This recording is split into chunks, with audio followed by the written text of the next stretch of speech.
ஆண்டவர் விரும்புகிற அலங்காரம் என்னது? எழுதப்பட்டிருக்கிறது, பரிசுத்த அலங்காரத்துடனே கர்த்தரை தொழுது கொள்ளுங்கள்.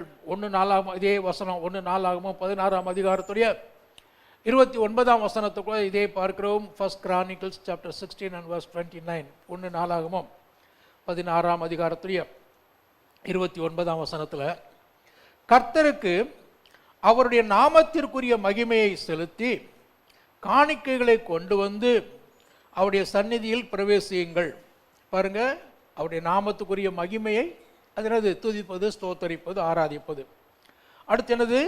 காணிக்கைகளை கொண்டு வருவது. ஆனால் இதெல்லாம் விட அருமையான, அப்ப பாருங்க, பாடி துதிக்கிறத விட, ஆராதிக்கிறத விட, காணிக்கை கொடுக்கிறத விட என்னவது? பரிசுத்த அலங்காரத்துடனே கர்த்தரை தொழுது கொள்ளுங்கள். ஆகவே அருமையானே, அப்ப தேவன் நம்ம இடத்துல எதிர்பார்க்கிற அலங்காரம் என்னவென்று சொன்னால் என்னது?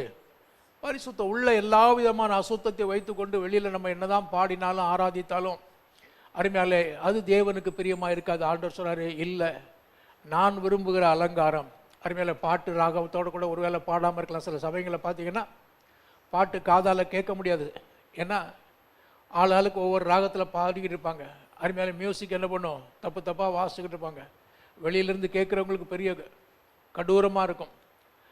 அருமையாலே, ஆனால் ஆண்டவர் என்ன பண்ணுறதில்ல, பரவாயில்ல ராகம், அருமையால ராகமாக பாடலைனாலும் பரவாயில்ல, மியூசிக் வந்து அருமையால தப்பு தப்பாக இருந்தாலும் பரவாயில்லை, ஆனால் நம்முடைய இருதயம் அருமையானது பரிசுத்தமாக இருக்கும் என்று சொன்னால் அப்போ ஆண்டவர் என்ன பண்ணுறாரு?